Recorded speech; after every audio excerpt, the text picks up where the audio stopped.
if I start to fade on you guys, I hope I make it through this whole thing. I'm pretty tired. But let's get this session for Tuesday, January 17th, 2023. The meeting of the Ridgway Sustainability Advisory Board in motion and in session. So on delay. Arriba. Great. So times 5:04. We'll do a roll call. Angela. Here. Vicky. Here. Joyce. Here. Dana is not here or on Zoom. Dave. Here. Ken is not here or on Zoom yet. And JT. Here.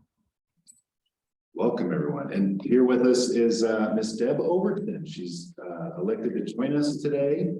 So we have a celebrity guest appearance.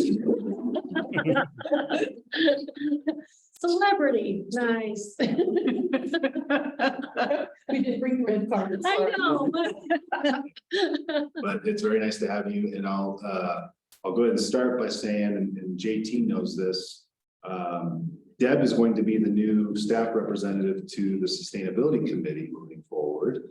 I don't want to be that guy, but I have a lot on my plate, and I'm now the appointed representative on the Home Trust for Ridgway County. And those meetings conflict with these meetings going forward. So that doesn't mean I won't be able to join in the future, but Deb has an interest in all things sustainability and climate action. So I think it's a perfect transition for her to kind of come in and, you know, now that you guys have a focus and a scope and to try to carry it forward. So welcome, Deb. Thank you. And looking forward to it. So I just want to say that JT, the first item is additions to the agenda. I think there was at least one House bill that you wanted to add to this agenda that we had talked about after the packet was issued. And then there's one item that Deb and I would like to give an update on, if that's cool. Absolutely. So I think yeah, you guys, the one thing I just wanted to get on the agenda, because some people have asked me about it, even folks that have already started the process, is House Bill 22-1151, the turf replacement program, concerning, and I'll just read the first paragraph because it makes sense, concerning the obvious, concerning measures to incentivize water-wise landscapes and in connection therewith, creating a state program to finance the voluntary replacement of irrigated turf and making an appropriation for that. And as I dug into that, I was starting to tell people about it, but I had forgotten that for something like that to happen, it's not individual residents that can apply for that. That would be on the shoulders of the community to pursue funding from that. And I'm to give you a quick synopsis from my readings of it, I think a lot of the efforts are going to be put into the Front Range first. It's not a huge amount of money, but I did want to get it on people's radar as both a thing to consider pursuing. And I of course, need to talk to staff and council about that. I'm trying to pull up a page that has some summaries. And I think I did put it into the Google Drive under turf replacement. And, you know, and I just wanted to give a quick synopsis so that you guys have this for any questions that people might engage you on. And the two main important questions were, can individual homeowners apply to the state for funding to replace their home turf? No, homeowners and individuals living in a jurisdiction that has an existing turf replacement program who are interested in participating in a program should contact their local government or water provider. Additionally, the state funding is expected to be routed through one or more third-party contractors who will develop turf replacement programs for homeowners and other property owners in areas of the state that do not have local programs. So I think it's something that we ought to consider and keep a pulse on it moving forward as it opens up here later in the spring, early summer of 2023. So anyway, consider yourselves informed, and if you want more information on it, like I said, it's in the Google Drive the links to the state page. And you can also sign up to stay attuned to where that bill's going and where the funding's going. And I'm gonna stay on it going forward and keep discussing it with council as well. Yeah, thanks, JT. So yeah, we've gotten some inquiries about this, and Chantal Unfug with DOLA is actually, I've had some conversations with her about this. So that was a great synopsis, but just to break it down, the House bill requires the Colorado Water Conservation Board on or before July 1st of this year to develop that statewide program, turf replacement program. The way I've understood this bill is it's essentially like a grant program, and eligible entities include local governments, certain districts, Native American tribes, and nonprofit organizations with their own turf replacement programs. They are all allowed to apply for to the established board. That gets into the nitty-gritty, but the established board for money to help finance their own respective turf replacement programs. We, at this point, are not an eligible entity because the town doesn't have an established turf replacement program. We could certainly look at doing that.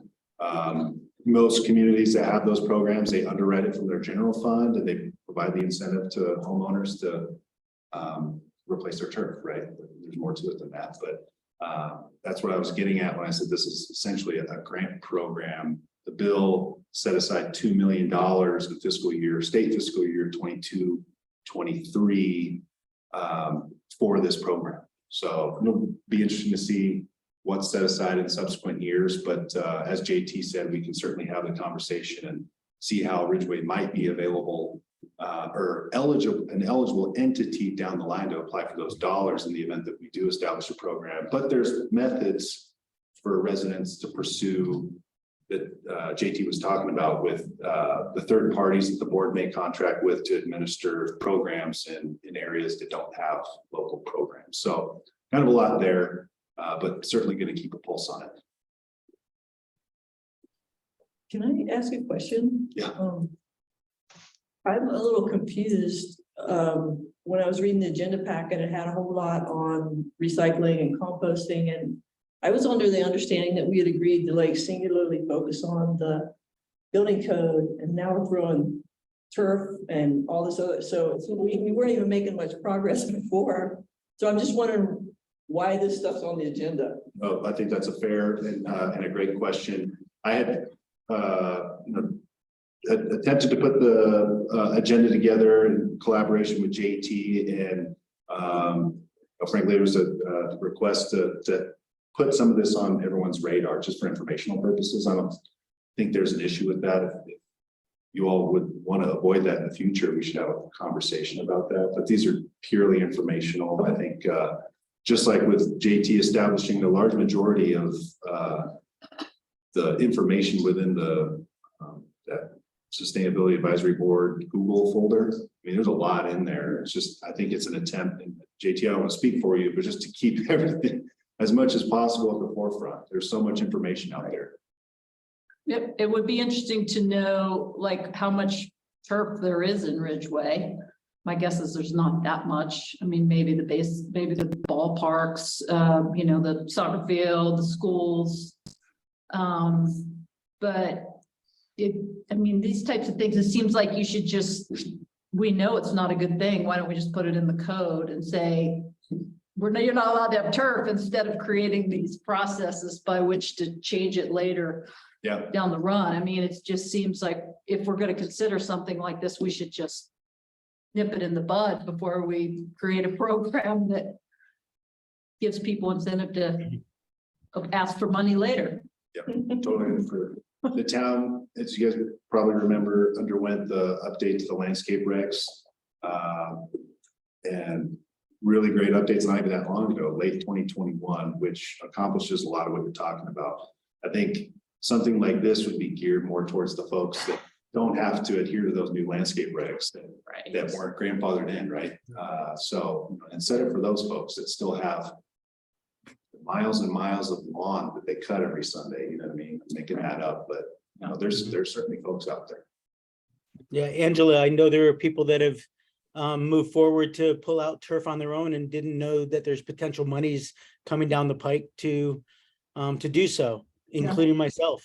Yeah. So just trying to get that on your radar, and I think what the point you're raising is an interesting strategy that I think is apropos for all of our discussion related to beneficial electrification versus mandatory, all of that stuff, and just a different tact as well. So I think all kind of things to keep in mind. Mhm. So I'm going to try to keep us moving because there's a lot on this agenda. And I think we're aiming to be done by 7. There was one more item that maybe I said this already. Sorry if I did, but Deb and I want to give an update on HB 22-1150 HB 21-1162, the Colorado Plastic Pollution Reduction Act. So maybe we'll cover that towards the end. But the first item is an update from Kim Wheels regarding the Energy Code Board. And Kim was nice enough to join us this evening. Kim. Hello, everyone, and sorry for the lateness. It seems like Friday the 13th emails were not working because I didn't get the email about this or multiple others that supposedly got sent on Friday. So apologize. No worries. Sorry about that. No, it's a weird thing. I'm like, nothing was apparently working that day. So I'm trying to pull up both the agenda and but anyway, yes, I can just jump into the Energy Code Board update first. So we have had 4 meetings of the Colorado Energy Code Board. Within those meetings, the first one was kind of establishing how the meetings and the protocol and everything was going to go. And then the second 3 have been really heavy on training and education for all of the board members. We've covered all of the code requirements and nuances for residential, commercial, multifamily additions and remodels, etc. for what's in the IECC codes, different versions, as well as what's been adopted by different municipalities across the state of Colorado. So it was quite in depth. We covered PV ready, EV ready, and electric ready, one in each meeting.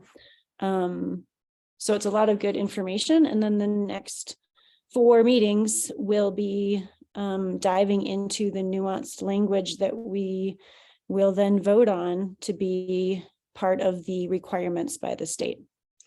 Our voting will be done by the end of March, so not that far away, and could be informative to help Ridgway. It does set a baseline. Certainly communities can go beyond it. They do not need to adhere exactly to the baseline code amendments themselves. They just need to be equal to or beyond. If for some reason there's items that the board is unable to agree upon, then the decisions for those items will be made by the executive committee by mid-April. So, and then beyond that, will go into effect July 1st.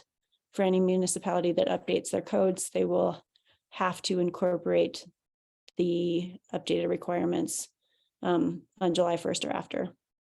And there's a deadline of 2026 in order to incorporate that. So I think one other important detail that was brought up that Dave reminded me of is that if municipalities are on that July 1st or after update schedule for their codes, then they have to adopt the 2021 IECC or beyond. The 2024 IECC is still in draft version, so we don't know what that final document will look like. Right now, Ridgway is on the 2018 IECC, along with all the rest of the jurisdictions across our region. So based on that and the Zebra Committee's efforts and the fact that Ridgway is, kind of under a building moratorium right now, and the kind of the urgency with which this group has expressed wanting to update codes, it would be prudent if possible to adopt the updates prior to July 1st, because then we wouldn't have to overcome the hurdle of the 2018 IECC also. So Kim, question about that. It seems terribly inefficient to do anything before July 1. If at some point we're going to have to update the code again to be equivalent to or beyond what the Energy Code Board is recommending for the for this first round of updates. I guess where I'm leaning, what I'm trying to say is that by the end of March, I will know, if not maybe mid-April, but I would hope, and the board hopes, that we all can agree on something by the end of March, so that by the end of March, we know what that language is that will go into effect on July 1st. Gotcha. So and by going through the process and being in it already, I think I can guide, for the most part, what Ridgway should be looking at. There's a lot of details and exceptions that have been adopted by other municipalities that wouldn't necessarily apply to Ridgway because of the size of Ridgway as a community. And based on the information that's already been provided to me, it's kind of a list of, okay, all of these different jurisdictions have adopted a PV ready code for residences. And this is what that looks like and what the differences are and what it's based on. This is what they've adopted for commercial, and these are the exceptions. And so that's the level of detail of information that I've already been provided with. So. Gotcha. So what I'm hearing is that based on the meeting schedule and the progress you've made, you guys are going to be adhering to the timeline set forth in the bill. Correct. Yep, we have to. If we don't, and we don't agree on things, then the executive board will decide it, and it'll be done by mid-April regardless. Regardless. Okay, well, that's great. That's great. Yep. Well, yep. And I Kim, think, as per the conversation you and I had in an email, do you mind me asking, do you guys feel like you're on track at this point? I mean, as per my watching of some of the videos from the meetings, you guys are going through the same process we are here in parallel in trying to prioritize. Yep. Yeah, essentially. And I think, yeah, I do think we're on track, and we've got a really good, so Lotus Engineering Sustainability is another Lotus named energy consulting business in the state, and they have been hired by the Colorado Energy Office to help facilitate the meetings and provide all of the technical information and support to the group. So it's kind of a big team. And a lot of the people that are part of the code board have these amendments already adopted in their municipalities. They're more familiar than I am with all of these different nuances and details, and they've been through the conversations already within their municipalities. So we're certainly not creating a new wheel here with Ridgway. We can learn from what's been done and discussed, and challenges, and even implementing challenges that might be occurring in other municipalities. We can learn from those prior to what we decide on, or to help guide what we decide on here. Would the Ridgway Town Council consider adopting all-electric code prior to this, 1 July date, as a way of getting that done and allowing us to take a little bit more time to reach 2021 ICC goals or ICC code? I think we'd have to propose that to them to know. I mean, my impression is that we need to, as a committee, come up with a proposal. And I think, Kim can probably help us with that. Right, I agree, and I think we should propose that. Question we can't answer without giving them, unless JT has a sense, and what was the question? Preston, if the town council would be willing to adopt that before July.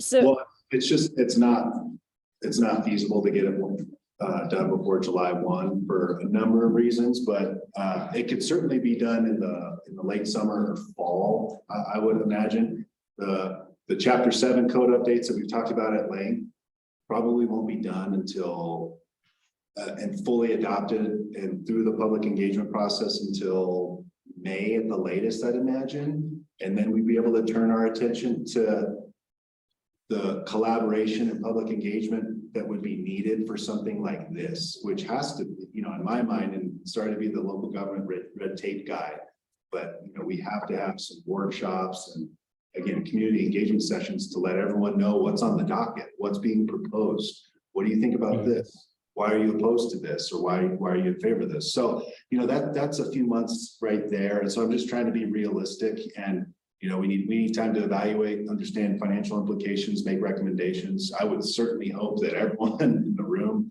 including planning commission, everyone on town council is on board, but it's not as simple as just saying, go 2021, you know?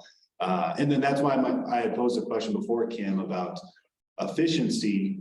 And, you know, it makes sense to me to do 2021 or 2024, whenever that's available, in conjunction with the solar ready, electric ready stuff that you guys are going to be, you know, opining on and in effect by July 1. I think it all in one fell swoop would make no sense to me. That is my personal opinion. I got a question. So the moratorium ends the end of March, and that's about 4 months between that and July.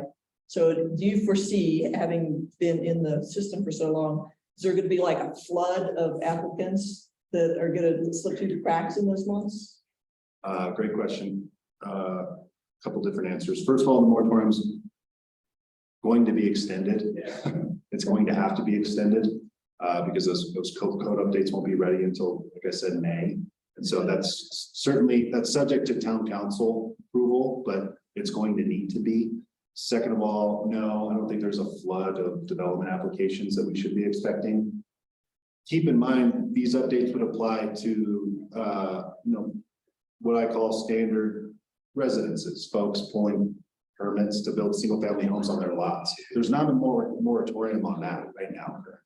We hear questions about the bigger developments, right? So, but again, based on what you asked, no, I don't see a flood, but you never really know. You never really know who's lurking around the corner ready to just, who has an idea? It's a way to put it, you know what I mean? Who has an idea and wants to pursue it, wants to submit an application. So, When's the deadline for this code update that we're doing now? so the moratorium that was put in effect says that the termination date is the earlier of March 31st or when Chapter 7 is updated. It's not going to be done by March 31st, so we're going to need the town council to consider on the February 8th agenda an ordinance pushing that out a little bit further. Past July 1st, possibly? Actually, I haven't given, yeah. Because I mean, if we don't get it within this one, then we have to go through a whole another code update, right? And isn't that a process just to like get a code update to the building code in the motions? I thought that was like not Yeah. that easy. Well, the moratorium date, we'll extend it a few months. We'll have to look at, you know, what's realistic for that, but it's really not that big of a deal, but sorry. Preston, is it reasonable to do a 2021 update in 2023? I think that's reasonable. I don't know why it wouldn't be. We would just have to, I think, lay out a pretty clear and concise, well, not concise, but a very clear timeline and process for bringing it to fruition and getting it through the process. And there are documents out there that, and certainly the work from the Colorado Code Council that compare the 2018 to the 2021. And because they're consecutive code cycles versus typically our region jumps from, like say 2018 to 2024, and there's much bigger changes there and it's a lot more work. So I think going from 1 to 2021, the changes would be relatively minor. And if there are, so I think it's a pretty simple update, and not all of the rest, from my understanding, not all of the rest of the international codes need to be updated, just the energy code. Yeah, that's right. And you make a good point. Perhaps it's really not going to be too heavy of a lift, and maybe the changes are minor from 2018 to not minor, but 2018 to 2021. So, but we need to have that understanding of what they are and evaluate. So great point. Kim, is that document that the one that's like pages and pages of legal text, is that going to be condensed into something that would be usable like for us, that has headers that like, this is for EV ready, this is for PV ready? Right now, it's very difficult to decipher that in terms of like what we can do, or maybe there's another document that JT's put on the drive that I'm not aware of, but I mean, it's complicated to try to decipher that. I'm just wondering if there's going to be like a layperson version.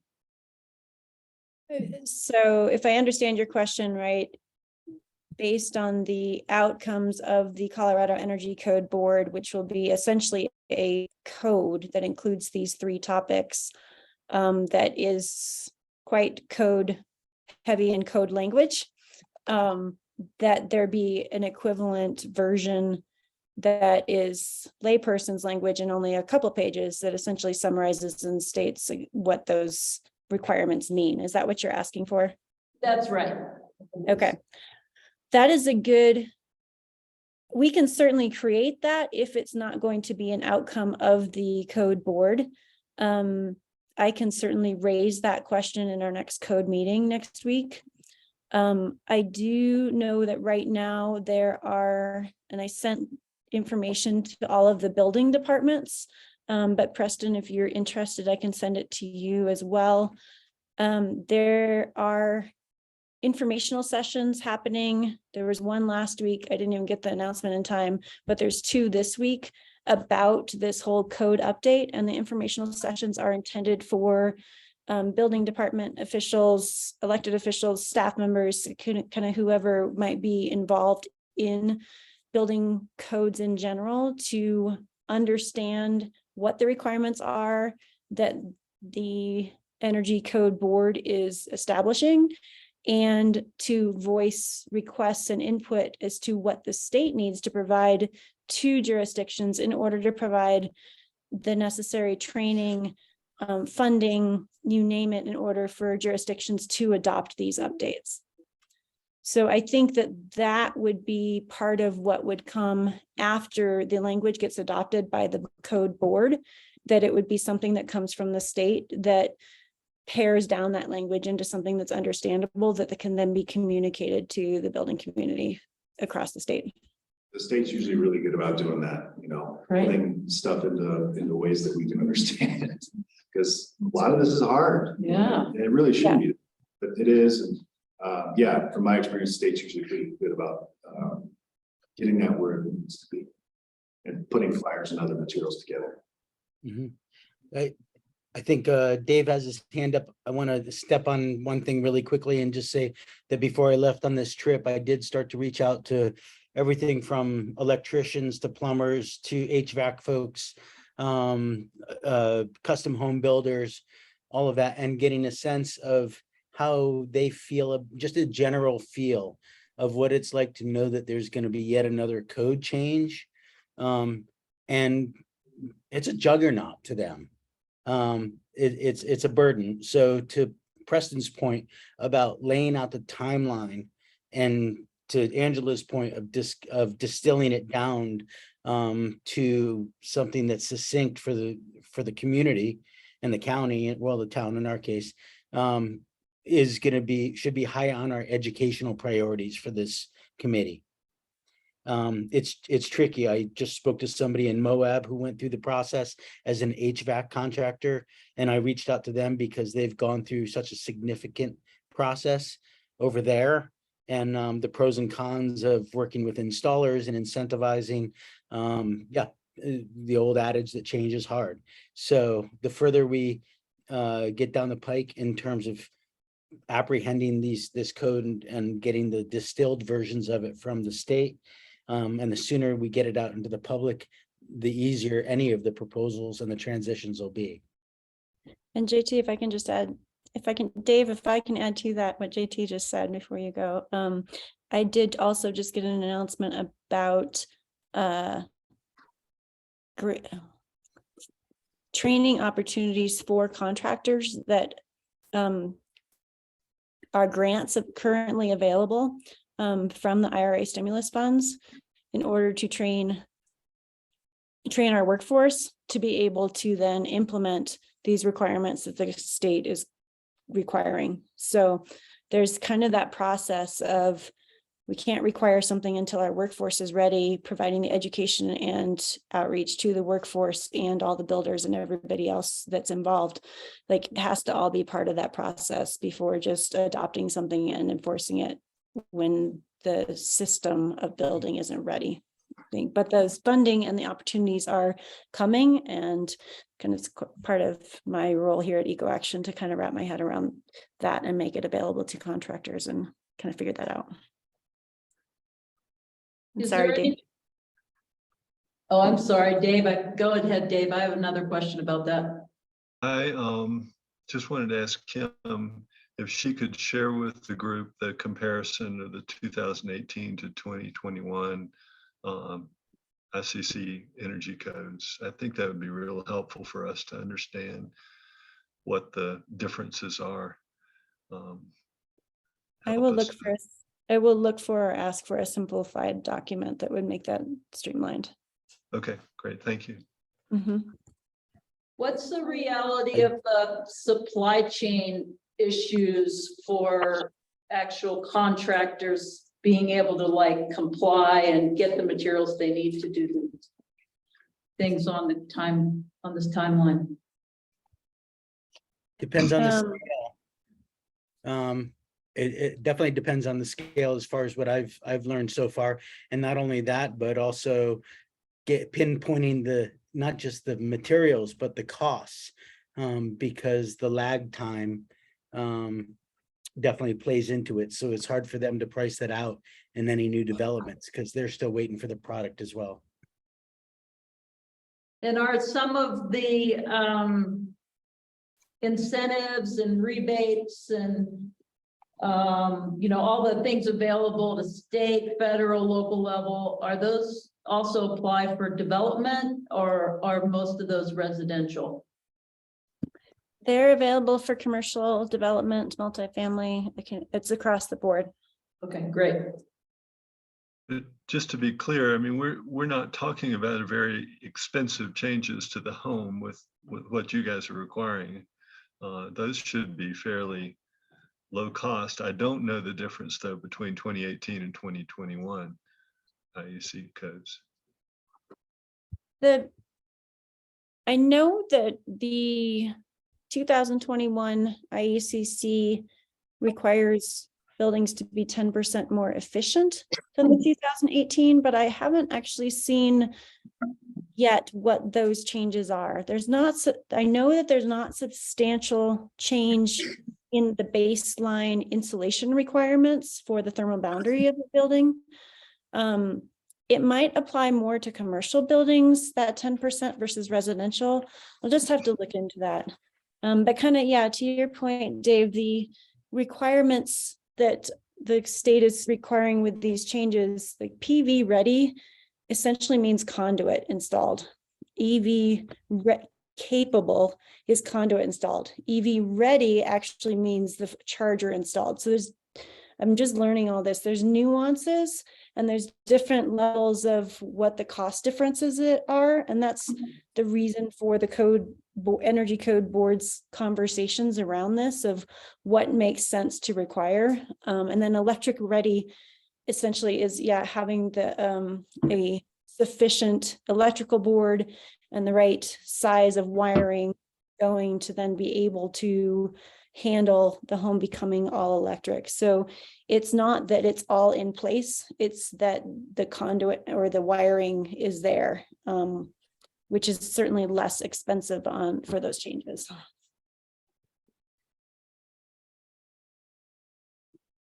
Dana, What I've seen from the meetings that you are, your board, Kim, is that there's expenses with the mechanical room has to be enlarged.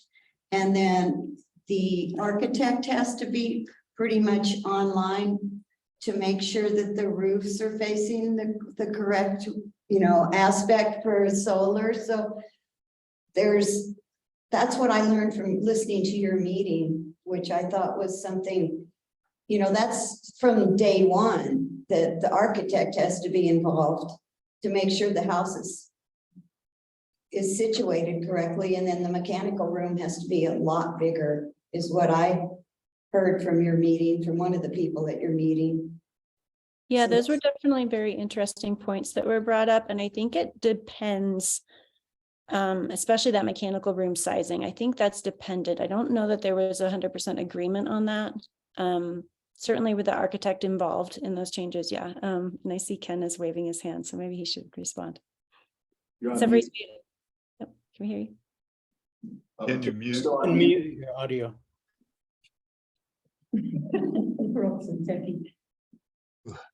Everyone yelling, quit yelling at me. No, I don't think a mechanical room would be affected, the size of it at all, really. It's just a little bit bigger panel. And my feeling is that the mechanical rooms have gotten smaller in my experience because of the efficiency of boilers, and most of the equipment has gotten smaller, just like everything else, your phone, the computers, everything. And so I don't think the mechanical room, the size of the mechanical room, is a valid deterrent. I do think you're spot on about the supply chain, and those issues are going to be, it's a sine wave. They'll come and go, and it's hard to predict. But I think the sooner that the building community gets a hold of these regs, the sooner they'll be able to create or revise their critical path in building, and be able to, it used to be the first thing you ordered was windows and doors, and it still is, actually.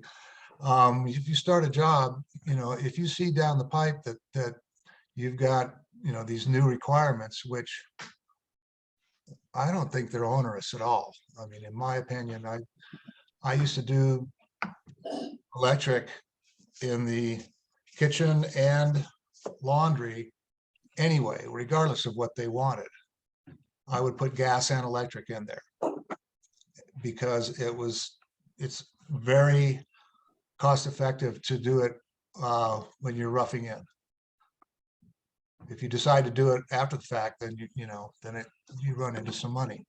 So I think the supply chain issue is valid, and I hope the building community is on top of it going forward, or they won't be in business very long. Yeah, thanks, Ken. So I want to say one more thing, and then maybe see if we have any more questions for Kim. And I don't want to speak for Terry, but I kind of will, because I've heard him say this a bunch. I think I've maybe heard Dave say it too, but you'll hear, or what you've heard Terry say before probably, and we'll hear him say again, is it seems inefficient, almost unnecessary to require PV and solar ready. Why not just go the extra mile and just require it? Absolutely. So that is going to be something that the Ridgway Town Council and everyone else, as part of this collaboration, should consider, right? We'll see what comes of the Energy Code Board updates, and the bill says municipalities that upgrade their or update their building codes have to, Kim, help me, be equivalent to or better than what you all end up proposing, right? Yes, that's correct. Yeah. That's the key word. So that's Just to modify that, Preston, if I could, it wasn't perfect. with appropriate timeline. With an appropriate timeline. That's right. Right. That's right. So it's not that we require, if we skip the all electric ready, went to all electric, doesn't happen day one. It's got to be in a timeline that takes into consideration supply chain and workforce training and all of those things which currently prevent it from happening immediately.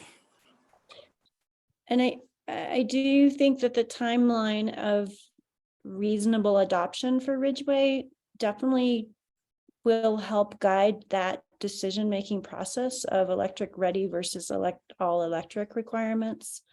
Because if Ridgway isn't adopting until the end of the year going into effect on January 1st of next year, that certainly is a big difference from July 1st. And the amount of training and building education and the supply chain issues would hopefully get resolved this year, so that going into next year, they wouldn't be. So I will say that, and I know Dave has his hand up too, the Crested Butte is the one town and municipality that I am familiar with that's very similar in size, in a way, and type of community to Ridgway that has adopted all electric.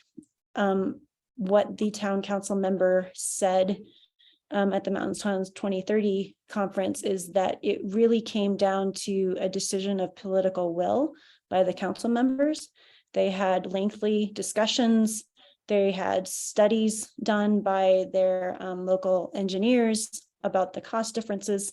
Like, they did a lot of analysis that we can utilize for information that would be helpful, but it really did come down to council decision making. And I think that would just kind of recalling that recently, I think would be helpful guidance of it. That it really does kind of have to go up to that level for that, making that decision. And just to point out, Kim's group will have an all-electric code for us, but that'll be, our implementation date will be 1 July 2026. That's a long time away, and that's why that's in the second phase. Yep, that would be the second phase of what the board will be determined. It just seems to me that moving forward more quickly would be and getting people leaning forward. And I think once we have, if we can move towards a requirement that homes be electric ready, we'll start seeing more pressure on contractors to actually do more electrifying. And I think that will help in this process of getting our contractors, our vendors, our suppliers moving that direction. As long as, in my opinion, in the same sentence that requires all electric ready by X date, that will require all electric by Y date, and Y date is way before 2026. Agreed. Yeah. I think. That'd be fine. That's great. And Dave, right after we let Kim go, you and I are going to give a short overview of all the fundamentals of 1362 and that timeline. So just so everyone understands, because I know it can get go fast. So any other questions for Kim? Well, I guess for one of the questions for me, Kim, and this is also for the committee, is what, like when Eco Action started your work, a big part of that was education and, your website and all that kind of stuff. And would you think that, like, for me, I feel like we need to have an action item on each agenda. Like, we have to have some step that we decide on and we move forward from here on out that informs people where to find the rebates. Because right now, we discussed this the last meeting I was at. They're like San Miguel Power has rebates, Eco Action has rebates. They're not centralized in a place where contractors could come and see, here's a link to where you can get your EV ready. And here's a link to where you can get your PV rebates and your all the different things in one site. Would you suggest that we move forward with this awesome website idea? And just not a website, but a web page where we start having a place where contractors and residents can see what's available to them in terms of incentives. And I almost wonder if there's if we could provide like some type of bonus for someone that is going to be ahead of the timeline, a contractor that comes and they say, we're going to adopt all this, because they see that it's economically feasible with all the incentives out there. that we could have some type of award or something, I don't know, some type of like, let's recognize them for going the extra mile ahead of time. I don't know, what do you think about us having a web page as like something that would help sooner than later? So two things. One, on this topic of rebates, Eco Action Partners has been administering SMPA's rebates. We have not offered our own. Gotcha. So the information that would have been on Eco Action's page, SMPA, their information would be duplicative at previously. SMPA has just transitioned the administration process of those rebates. So Eco Action will no longer be administering, will be supporting their rebate program, but all of the information related to SMPA rebates will now live on SMPA's website. Eco Actions will refer to SMPA's. So the one central location for SMPA rebate information will be on SMPA's page, and everybody can refer to it. So that there's only one place where it needs to be updated all the time, or as many times as it needs to be. So, go ahead. The other side of that is we just actually had an Eco Action staff meeting. And we've had a meeting right before that, and all this IRA funding and stimulus and opportunities and funding is all like in every single meeting that I'm a part of. Eco Action staff is working on trying to stay on top of the information as it comes from the state or the federal government to then centralize that rebate information in a way that's understandable for people to reference. So again, I think it's important for multiple different websites to reference one central location, but it's going to be an ongoing effort to update and maintain that information as new opportunities come out. And so I think it makes sense just for one organization in the region that's being paid to, as part of our role here to do that, to bring that together. We're also going to be figuring out how that IRA funding impacts or should impact how much funding is available from SMPA for certain things so that people can't make more than they have to spend to buy a heat pump per se. And as we learn more about all the different IRA funds, that's going to impact programming, the rebate values, and all kinds of things as well. So it's really a complex integrated system that we're still trying to understand. I think one of the ways that this group can really help is to get the information out there so that people know this is the website to go to. There may not be a lot of information there yet, but it's going to be.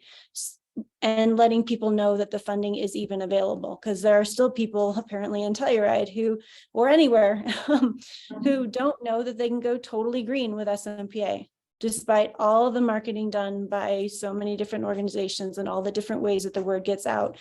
Not everybody hears it in the same way. Not everybody understands what it means. And so I think just the more people that are talking about it, communicating about it, the more different ways that posters or flyers or whatever are disseminating information, the more the word gets out. And that's really helpful for all of it. Does that answer your question? And I know Terry has his hand up too, so he may have more to add to it. Terry? Yeah, I want to add to Kim's last statements as well, and then I have a separate statement. The SMPA rebates are combined from the Green Fund, which those who participate Totally Green contribute to, as well as contributions from Tri-State. So a good percentage of the SMPA rebates actually come from Tri-State. These rebates vary from year to year. For example, we're going to be eliminating LED rebates because we got those from Tri-State. So year to year, the items that are rebated and the amounts of rebates will vary.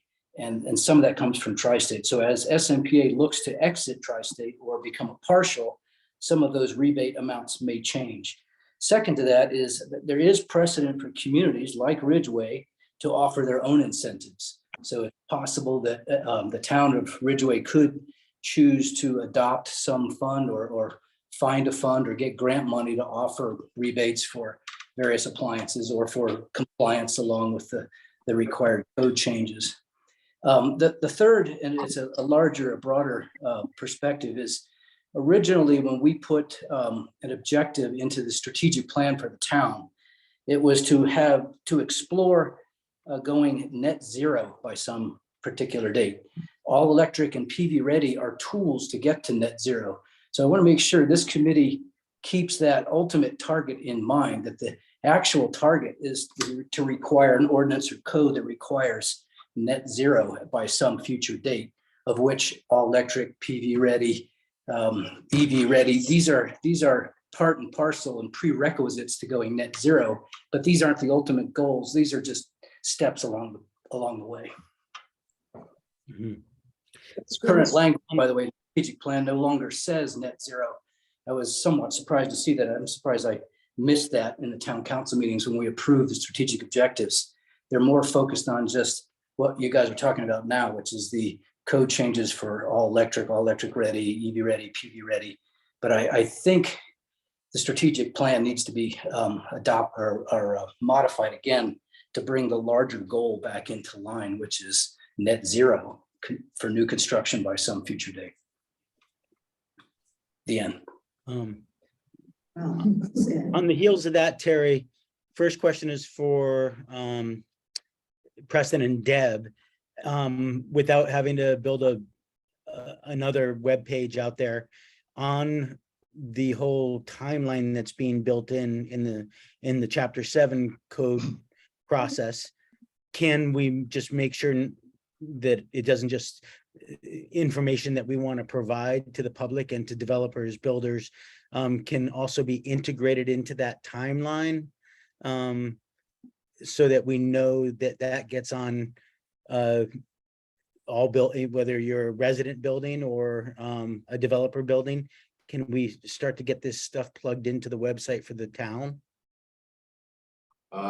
We could, and we're going to have a conversation about education later on in the agenda so that you all can start taking some ownership and figure out what the deliverables are. I mean, we can do, some on the staff level, but I think there needs to be a commitment from you all as part of this board to undertake establishing of the website and keeping it up to date and pinpointing what should be highlighted, what shouldn't, stuff like that. So I think we're gonna have a conversation a little bit later, but I don't know if I'm answering your question, but yeah, if we're gonna identify what needs to be communicated, I think we all collectively should have the ability to update whatever the website or whatever forum we use.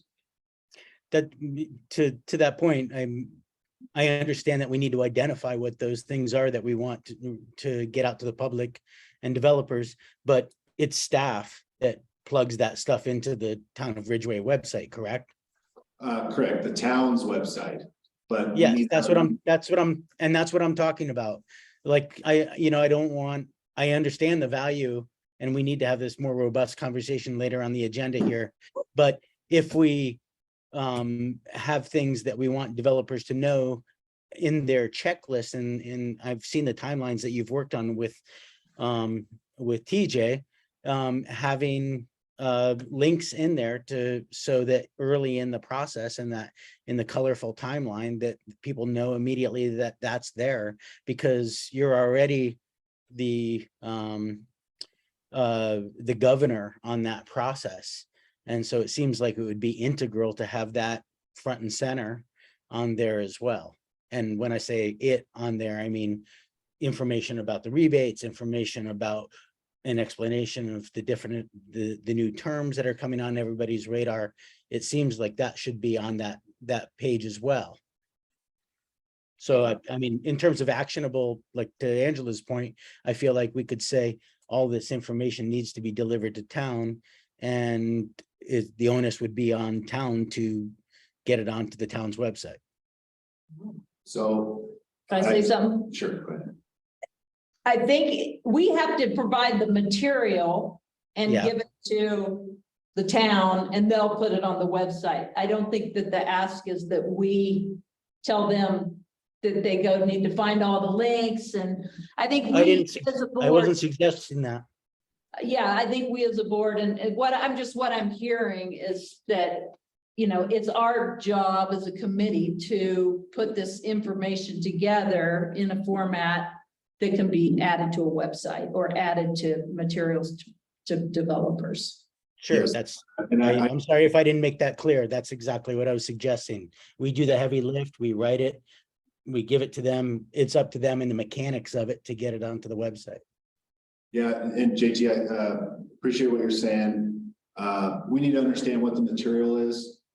At the end of the day, the town provides services, and so we need to have very objective, very straightforward information on our website. Sure. We can evaluate providing the information that we're talking about here, but we need to look at it through the lens of, you know, local government providing services. You know, if we're gonna, we need to understand if it meets the criteria for inclusion on our website. If we're gonna include the rebate information from SMPA, well, why don't we, you know, does that mean we have to include the rebate information from, you know, other organizations too, you know? So that's a heavy lift to, well, not a heavy lift, but it's something that we really need to be cognizant of as we evaluate. So, but yeah, maybe we do end up pinpointing that it should be on, you know, the community initiatives page or the planning page. I think that's what you were talking about. Yeah. I'm sorry if I wasn't perfectly clear. I just know that there's a municipal process to get that stuff on there. I'm not attuned exactly to what that is or to the standards, but certainly in terms of communications, making sure, I mean, I would assume that that is the fundamental place where anybody building something has to go. Yeah, as I learn the criteria, happy to do the construction of the material. Any other questions for Kim?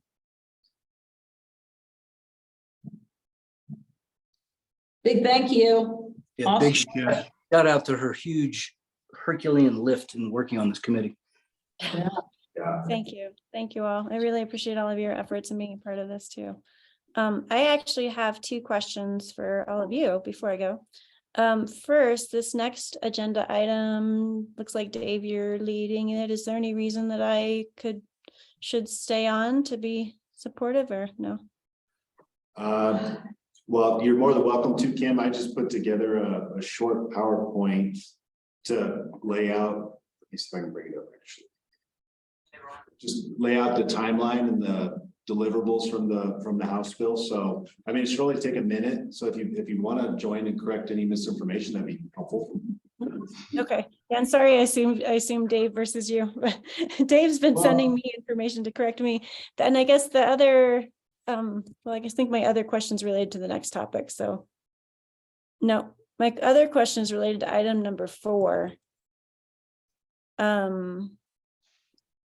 I'm just making an assumption. Are you going to be discussing whether the Ridgway Sustainability Committee should be a part of the Mountain Town 2030 Solutions Project? No, well, that's a part of it. It'll be, I think we're just gonna throw out there what it is and maybe provide a recommendation to the town council about the town of Ridgway potentially joining. Okay. And the reason I bring it up is because I reached out following our last Snuffles Energy Board meeting last week, when Luke Carton from MT 2030 talked to us. I reached out to him and his cohort there to ask if we could join as a region, since there is a membership tuition request cost of $2,500, which I felt would be, I know it's steep for Eco Action, and I felt it was steep for most of our municipalities. So I've asked if we might be able to join like as a region under, whether it's all 2,500 for our region and we have multiple different people allowed to participate, or what that looks like. I have not heard back yet, but that might be helpful in the conversation as well. That'd be super helpful, and please keep us posted on that, because I think $2,500 per jurisdiction is very steep, at least for the communities in our surrounding area. So I'm glad that you reached out about that. Keep us posted on that. Okay, I will do. Yeah, I think they kind of set that cost as a request. It's not mandatory once you even indicate your interest. They just simply state how much you are willing to pay. So it's kind of comes across that way. But I think the amount was set for municipalities like Denver, that 2,500 is a drop in a bucket. So. Right. Yeah, and I thought name your price was interesting. And it's like, well, how about $100? And they'd say, no, try again. Right. Yeah, no, they definitely want to be flexible and want to have as many municipalities participate as possible. So I think they'll be agreeable to my suggestion, and I'll let you know and keep everybody updated on that. Wonderful. Since Kim, since you're gonna leave us, do you think it would be valuable? I think so. In particular, because they're going to do case studies on municipalities that are doing or taking action in each of those different topics. But even more, especially for me, it's always been helpful, and it's kind of been a community or an opportunity of collaboration that's been missing for 10 years, to be able to communicate with other people who are doing these things at different municipalities and learn from them and exchange information. There just has not been a network like what MT 2030 is working on developing. And it's something that I expressed at that conference. So I really think it is helpful, as whether it's something that Ridgway is looking at specifically, or whether it's oh, wow, that community is really taking the bar high, or, oh, we actually are doing great and we have something to contribute to this conversation. I really just think that conversation among similar mountain towns is really helpful to help us all move forward. Okay, great. I appreciate that. Yeah. Great. Well, I'm going to give a quick overview with Dave's assistance on what we've been talking about for the last hour. House Bill 22-1362, building greenhouse gas emissions. Can everyone see the screen on Zoom? Yep. I interrupt you, I'm sorry. I'm sorry, you guys, I do have another appointment that I've got to go to, so I just didn't want to bolt without saying, I'll see you next time. I'm glad you're with us. So again, fundamentals, the Energy Code Board is charged with, how's this, sorry, developing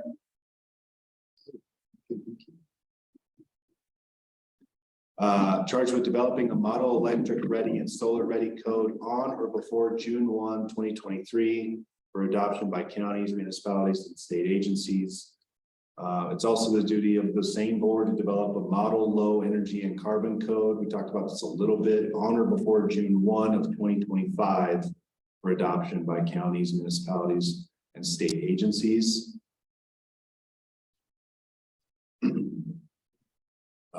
In order to develop either of those codes that we just talked about, 2/3 of members of the Energy Code Board must approve each element of the model code. I don't want to get into the nitty-gritty details about what happens if that doesn't happen, but the House bill provides for what happens. I guess we'll just, and Kim was talking about this before, just hope that 2/3 of the members approve each element of the model code, and it doesn't have to go to the executive committee. I think that's what it's called. Energy code adoption. This is what we've largely been talking about. Each city or town that updates one or more codes on or after July 1 of this year and before July 1 of 2026 must adopt and enforce an energy code that achieves equivalent or better energy performance than the 2021 International Energy Conservation Code and the Model Electric Ready and Solar Ready Code language developed for adoption by the Energy Code Board. The goal of the board, as set out in the bill, is to approve each element of that code by April 1 of 2023. And it needs to be done on or before June 1, 2023. And we just heard Kim that they're on track. She feels positive. Again, sorry for reiterating. I just want to make sure we're all on the same page. And then this last slide is similar to the last one, but it's specific to that farther out model low energy and carbon code. Cities and towns that update building codes on or after July 1, 2026 must adopt and enforce energy code that achieves equivalent or better energy and carbon emissions performance than that code language developed for adoption by the Energy Code Board. They are charged with approving each element by February 1 of 2025. That's it. Does that make sense?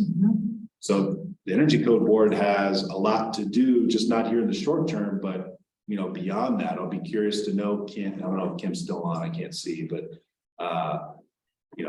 I'm sure there's gonna be a big sigh of relief and yay, we did this in April of this year, but I'm wondering what the timeline is for the model low energy and carbon code, if that's even been established yet, but that's probably not a priority. Terry, you have your hand raised. Yeah, just to point out a phrase that's repeated in a number of those paragraphs, which is equivalent or better. If we follow these timelines and we adopt these requirements along with every other municipality, we're effectively doing the least we can do, right? It's the minimum. And so I'm still a proponent, and it's my message to this board to look at equivalent or better as a potential goal for Ridgway to be, rather than a follower, to be a leader. So that's sort of a gauntlet, kind of a throwdown. I think that's something that this board ought to consider, is going beyond the minimum and looking at equivalent or better. That's all I have to say. Thanks. Hey, yeah. I think we all agree, Terry. Thank you for that. Dave, any other information you want to provide? No, I think I agree with you, Terry. But there are some caveats in the bill language that provide some loopholes. And that's certainly one area where I think we need to go beyond.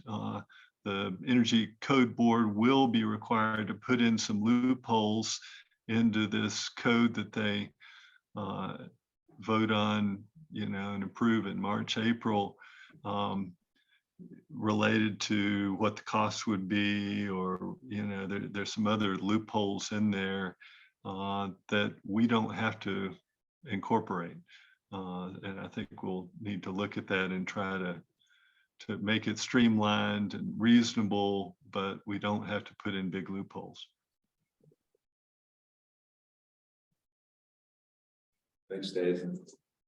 Anything else on this item before? Just for context, is this something the state often does with building codes of any type that municipalities have to follow, that the state mandates, or is this unique to the climate crisis? This is unique. Yeah, I'm still here and I can chime in. The state has in the past established a minimum energy code requirement, such as the 2009 IECC, and provided training to help jurisdictions come up to speed with that. But this is the first time for things that are beyond the IECC code level requirements. So and I've never heard of a code board like this before in our state. So it's pretty unique and progressive. Yeah, and Preston, to answer your question, I do not know the schedule yet for the next phase. So I don't want to know. Sorry to bring it up. You probably don't. Yeah.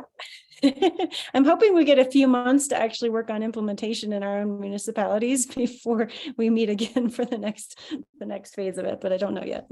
Absolutely. One thing I would chime in and say is the Center for the New Energy Economy at CSU, they just did a online workshop a week ago, I guess, or 2 weeks ago now, with Mountain Towns 2030. And it wasn't a great webinar. It was primarily just an explanation of how to navigate their website, which of course is on the Google Drive. If you guys want to see what other states are doing it and how they're pursuing these questions, all of that stuff is there in their tracker, state by state.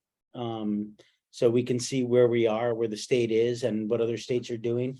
And I'd say Colorado's site is more developed than most of the other states, actually. I was surprised to see that especially after seeing all of the stuff that Terry and Dave have shared with me from places like Utah and Nevada. So good reference for understanding how the country's moving or not. I thought that was very informational as well, JT. Thanks for bringing that up.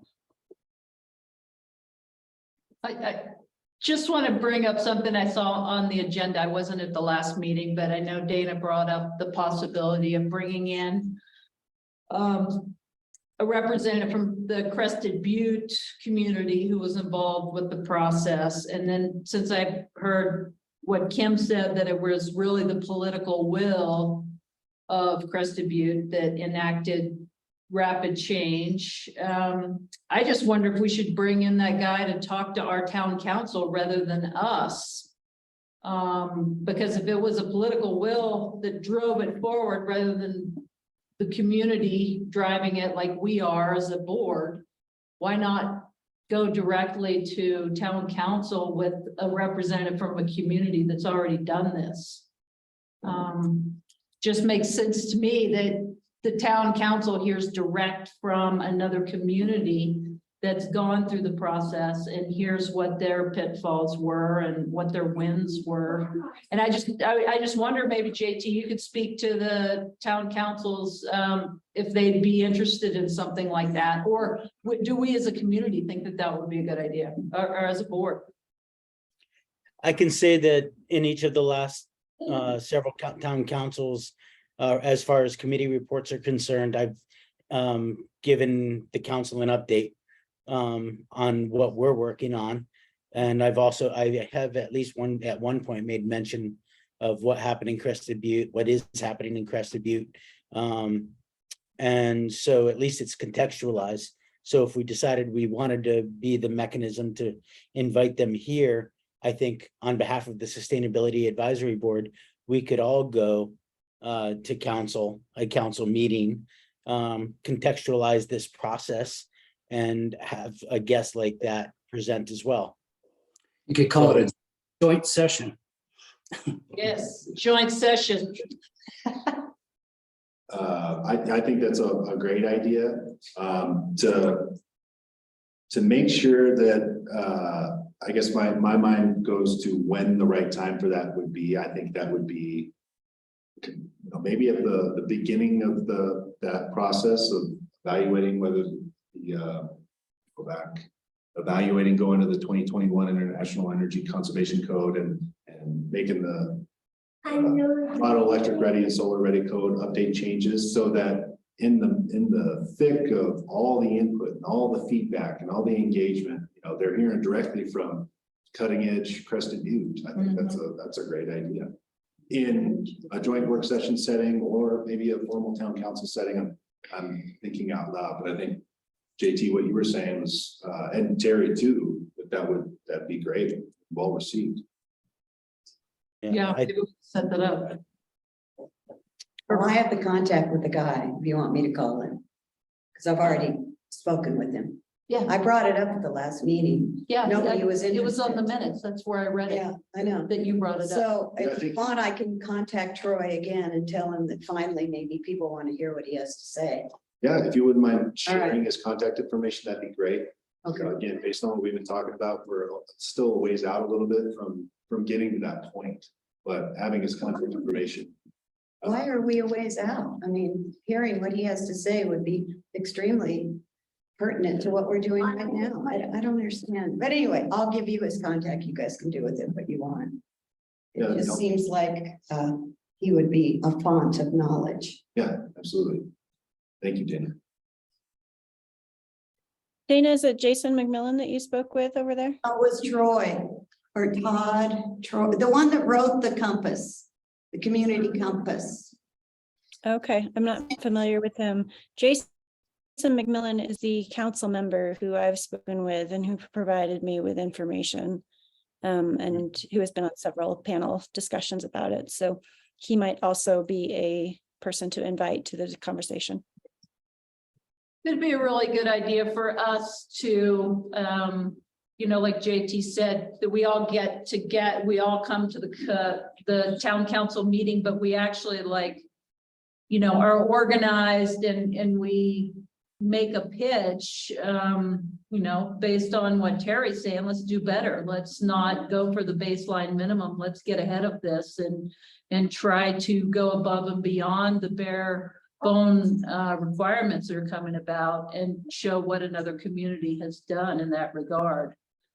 So we really preload the Crested Butte presentation with, what we want to do. So Preston, I know you responded to the timeline on that, when this would be appropriate. could we go ahead and suggest right now that we do this in March or April, or do you think that's too premature? To have someone or have Troy come before the town council? Yes, as in Sustainability Advisory Board coming before the council, front loading the information with some summaries, explaining why that guest would be there, and inform the council as to why we think we want to pursue it the way we're doing it and activate them. So what month do you think is best? You have the best 30,000 foot view on this. Yeah, I mean, we could do it, we could certainly do it in whatever, well, not whatever month, but in a March or in April. My personal opinion is that would be a little too premature, especially with the focus being on the Chapter 7 updates, and you all are going to be in the thick of public here, you all being Planning Commission and Town Council in the thick of public hearings on that. That doesn't mean that you can't have, a 20 to 30 minute work session for Todd to come in and provide a 30,000 foot overview.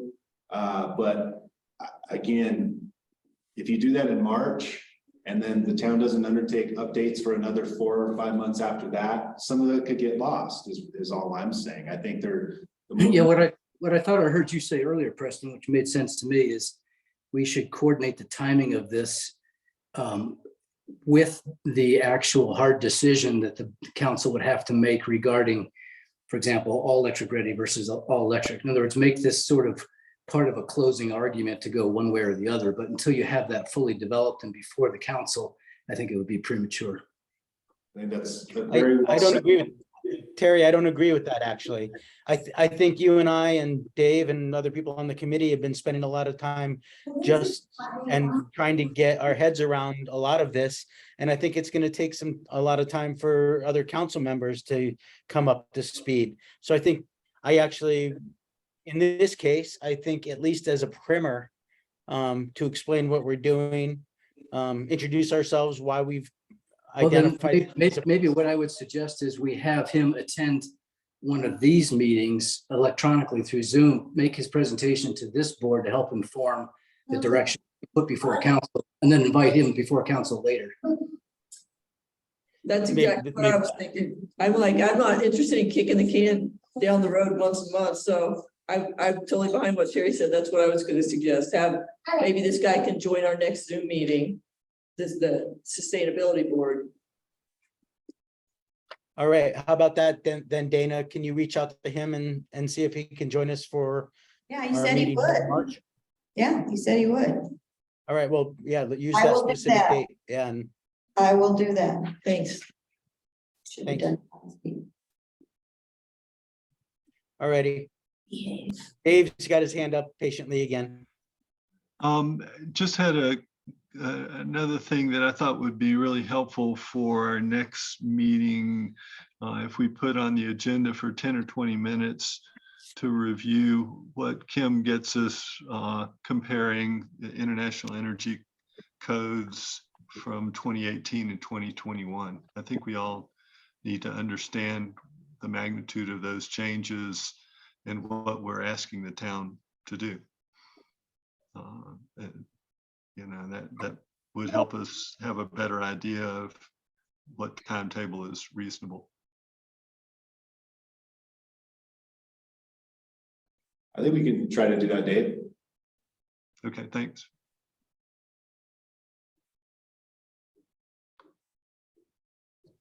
Could we possibly also get something on the agenda?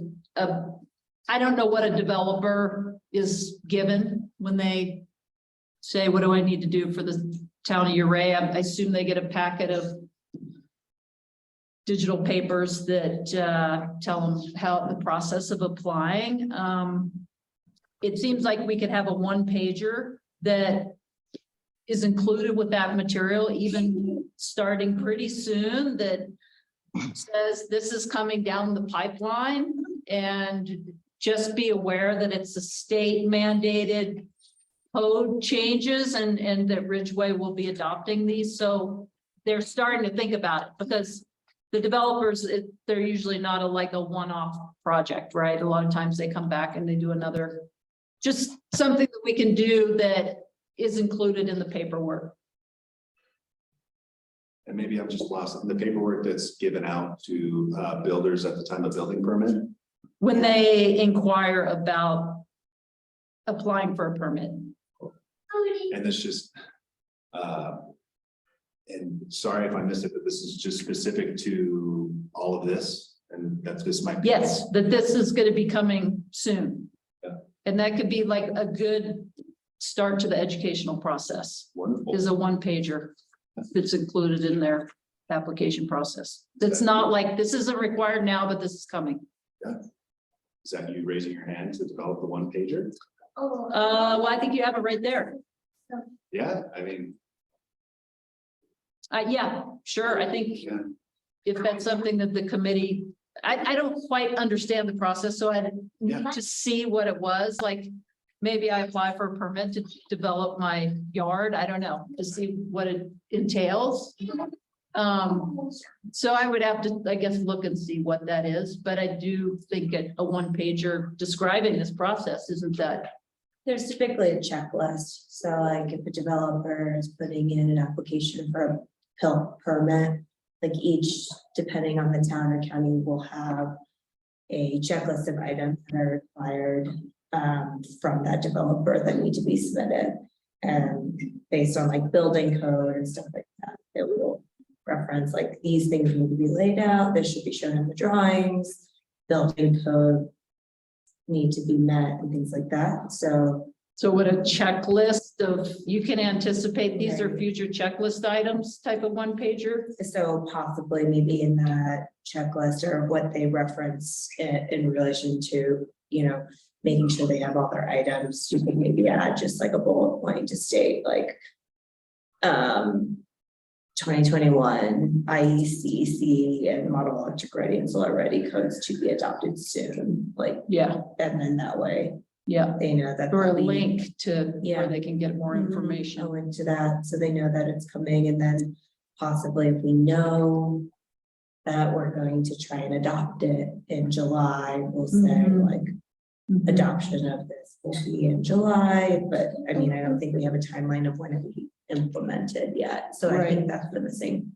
piece we don't have yet. Yeah, and then you can go to the San Miguel Power Association website and see what, Right, Rates or and like incentives. eco action. just to start the process. Yeah, Um, Angela, I just texted you both the link for San Miguel and Ridgway side by side, just so you can see the framework of the first hit that everybody has to go through.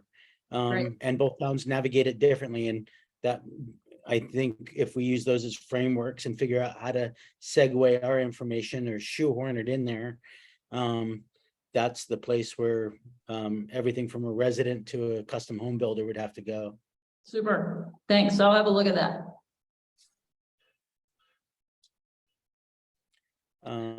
Already, Sorry, when was the CB Compass item adopted versus when it was implemented? Like, will we be able to have some information of kind of what the challenges they're experiencing with actually implementing the code that they adopted?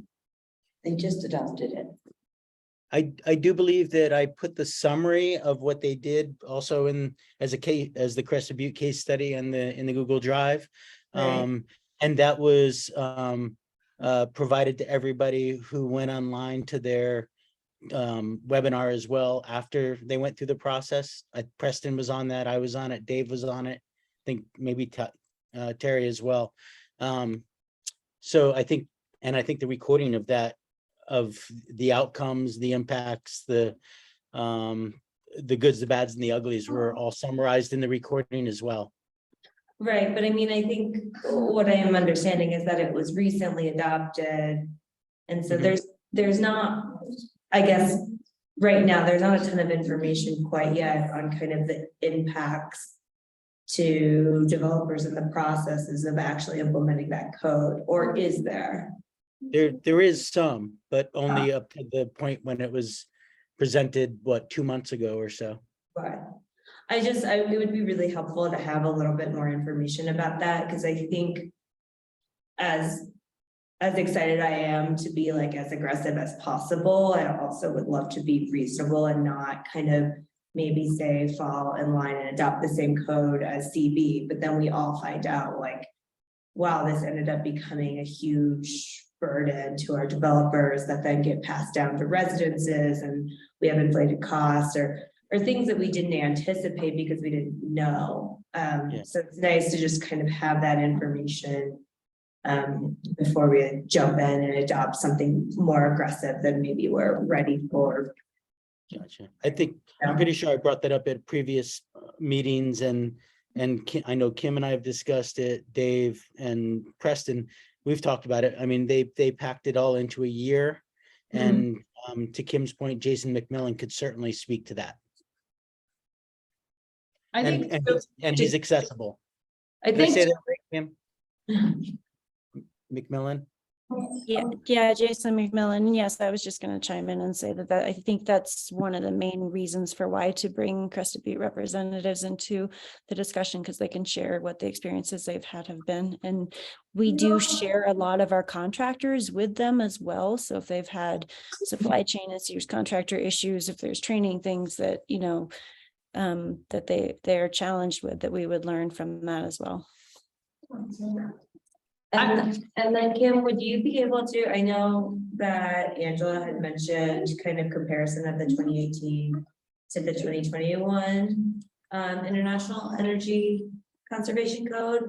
Would you be able to also maybe talk about the next step of like also the comparison of the model electric ready and solar ready code?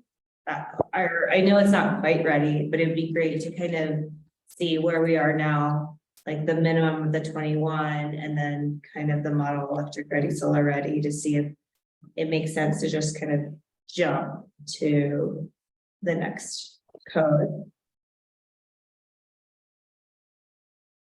So if I'm understanding you correctly, PV ready, there's an appendix for PV ready that exists in the 2018 and 21 IECC codes that jurisdictions have the option to adopt. I believe there's very little difference in that PV ready appendix between those 2 years of the IECC code. There is not language for EV ready or electric ready in any of the IECC codes. So that's why the state is requiring it outside of requiring a base level of IECC code revisions, is because those additional items are not even incorporated or an option in the IECC codes. Does that answer your question? Yeah, that clarified it. So that's why they're kind of implementing that you need to adopt the 2021 IECC and the next set of codes, because there's different components in the model electric and solar ready code. Correct. Yeah. Yep. And that's the reason for the Colorado Energy Code Board to have to meet and go through the process that we are, is because there is not a standard PV ready, EV ready, or electric ready. There, PV ready, yes, but not the others. Like there are lots of options and there are lots of things that have been implemented by other communities, but there is no standard that's internationally been critiqued and gone through. So that's the reason for the process of the code requirement or code board. Gotcha. Joyce, I just created a whole separate folder so that it was front and center, just titled IECC on the Google Drive. And what I put in there is the link to the 2021 IECC Code on Emission Campaign Toolkit. It actually breaks down for reasons why to adopt or not to adopt energy and all the energy and efficiency improvements. So that was in there already, but I just put it front and center so it's easy to find in the Google Docs. Perfect. JT, can that Google Drive be shared with me as well? Because I just found 3 different resources on comparing 2021 to 2018 that I can. Yeah, I actually thought you had access already. Preston, can you invite Kim into that, please? Yeah, I thought we had already done that, but yeah, we can try to, we could, get you at it. I'll do that in a minute. And if you did and I missed it or forgot, I apologize. That, No, I probably just, well, but we will get you at it. okay, thank you. And then I'll put these documents in there as well. I can't remember what Crested Butte did, what they've implemented, if it's net zero or if they're just adopting these EV, electric ready, PV ready. But I just want to remind us what Kenny said, that this isn't expensive to set buildings and homes up to be ready. So that's bare minimum, and it's not a big ask of developers, but I think it is important that we know what the costs are going to be to the developers, and that we know what the costs are going to be to get to net zero in order for us to come up with a plan that is progressive, that is aggressive, but reasonable for the developers to get there. That includes education, but also educating ourselves. What is it going to cost for a developer to get, what is it going to cost to get to net zero? And how much time should we spend doing that? And communities are already doing that. And I don't know what Crested Butte has done, but JT, you probably already put it on the Google Drive somewhere. But Yeah, on repeat. And actually, yeah, the Crested Butte stuff is on the drive, of course. But as to the meetings that with the energy board that Kim's on, I've been watching those videos. It sounds like Dana has been too. Not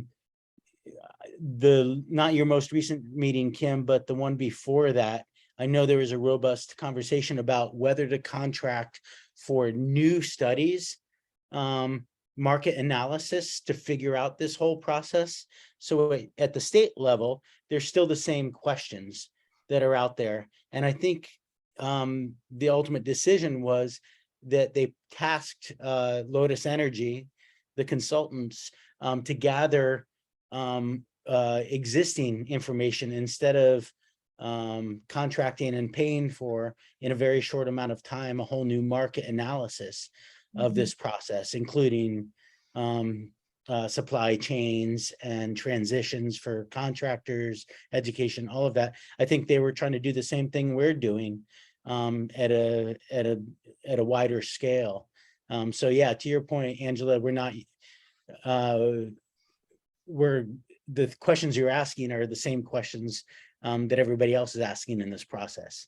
You know, from the municipal level to the state level to the national level. Well, I got a question or something to throw out too. Talking of cost, I wonder if it would be in our interest to, well, to back up, I got solar panels not too long ago, and they give you, the company that installs them, they give you all this breakdown when it's going to pay for itself.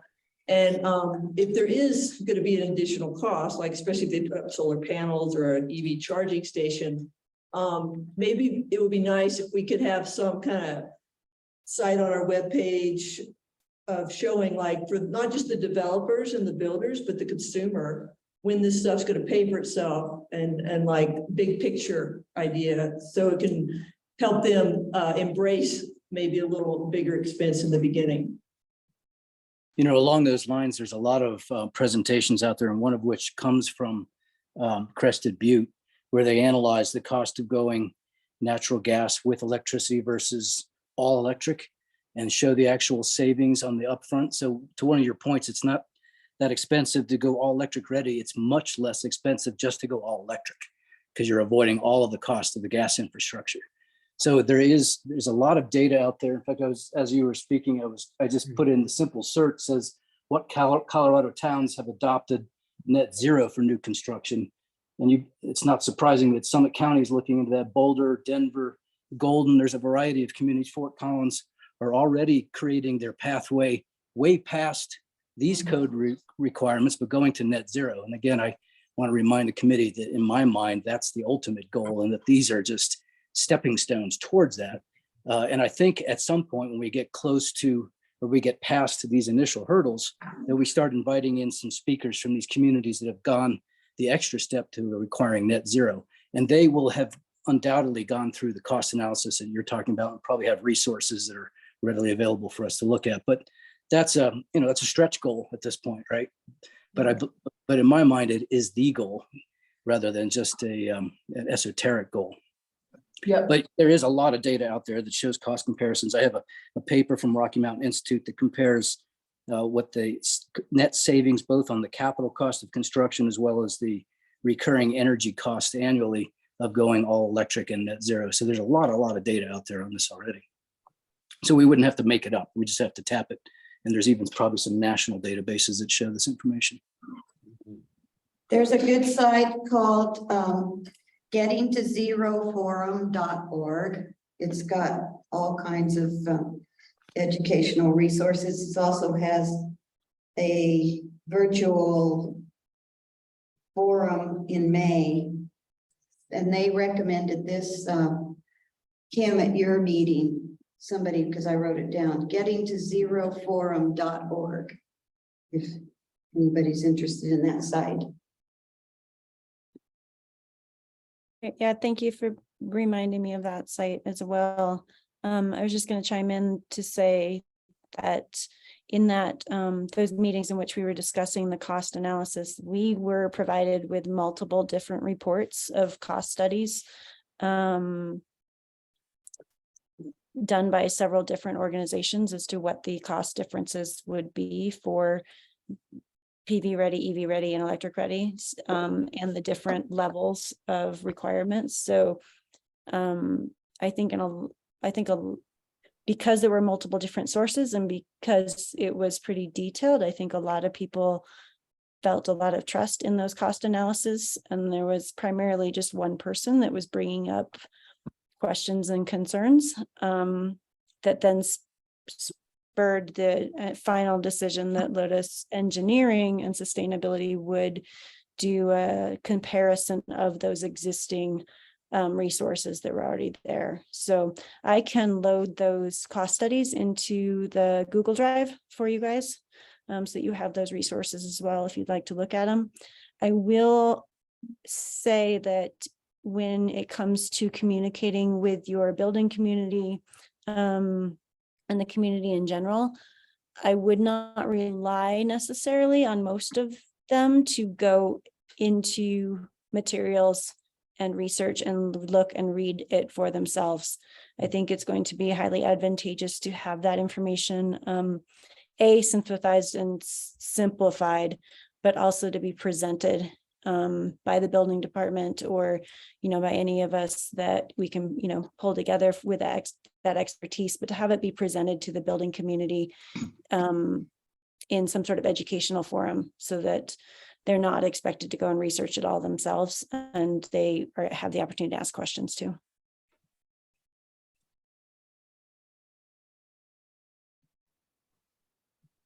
Thanks, Kim. Do you envision some consultants coming out of this work on your energy board that will be available to go around and present to developers that have all this? I envision that support to come from the state, from the follow-up opportunities for training and support to building departments. Right. It's not a requirement or a responsibility of the board itself, but that is what the CEO is looking for, is input from building community or building departments and communities as to what would be needed. So that's the type of support that I would expect the CEO to provide. Great.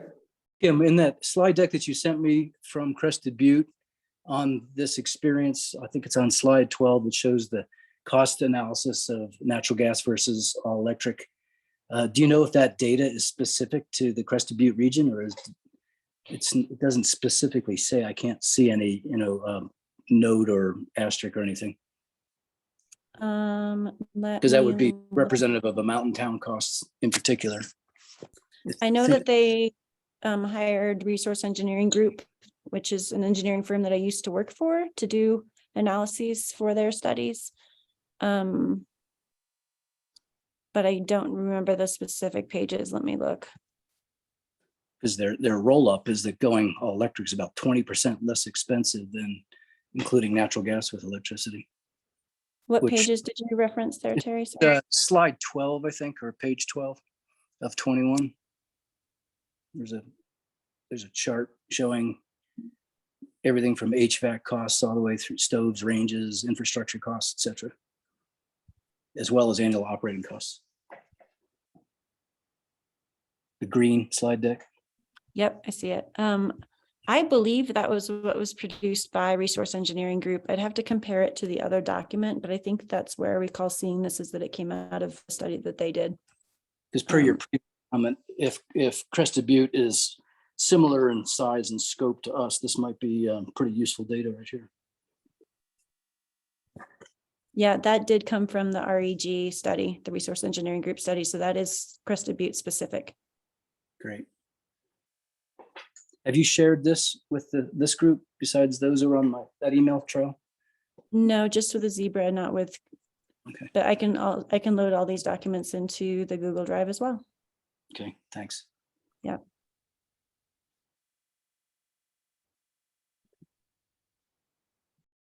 My page here. Where are we here in this discussion, Preston? I know we leapfrog something here. Well, we're still on item 2. Can we With that, I'm leapfrog? gonna leave it to you guys. I really appreciate inviting me to be involved, and please reach out if you need any further information. Thank you so much. Thanks, Thanks, Kim. Keep up the great work. Thank you, Kim. Thank you. Have a good night. You too. Alrighty, with that, can we move on then to 3? I have to dash at 7, just so you know. So do I. Oh, my. Can we leapfrog to item number 7 then? There is no one at 7. Exactly. Since you've got to leave, Preston, I know, did you want me to update people on the producer responsibility program, or was that you and Deb? No, that was you. You had asked for a discussion item on it. Gotcha. Here, let me pull up the information from Jake Neese here. And I have a very similar rundown that I just gave for this one that I just gave to on the 1362, if you want me to go through that timeline. If you can, if you've got that right in front of you, I'm still scrolling through the emails from Jake. Yes. So sure, start off with that and I'll chime in if I need. Yeah, so this bill, very, very progressive and wonderful, I think. It lays out by June 1 of this year, a nonprofit organization must be established to implement and manage a statewide program. And hopefully all of us have heard about this a little bit. A statewide program that provides recycling services to covered entities in the state, which are defined as residences, public places, small businesses, schools, hospitality locations, and state and local government buildings. The program will be funded by annual dues known as producer responsibility dues paid by producers of products that use covered materials. And those materials are covered in detail in the bill. Covered materials are defined as packaging materials and paper products, but again, more definition in the bill. Prior to implementation of the program, the nonprofit organization has to, on or before September 1st of this year, hire an independent third party to conduct an assessment of the recycling services currently provided around the state and recycling needs in the state that are not being met. A lot of needs aren't being met. Colorado's recycling rate is abysmal. On or before January 30th of 2024, results need to be reported of the needs assessment to the advisory board and the executive director. March 15th, 2024, submit and present the needs assessment to the joint budget committee. On January 1 of 2025, producers will begin paying annual dues. On or before February 1st of 2025, after soliciting input from the advisory board and other stakeholders, they need to submit a plan proposal for the program to the advisory board and the executive director. At some point in 2025, within 6 months of the plan approval, the nonprofit organization will begin implementing the final plan. So we're looking at 2025 before this is fully rolled out. Which we're sitting here in early 2023. That seems like a long ways out, but it's really not that far out, and a lot of good work that's slated to take place between now and February 1 of 2025.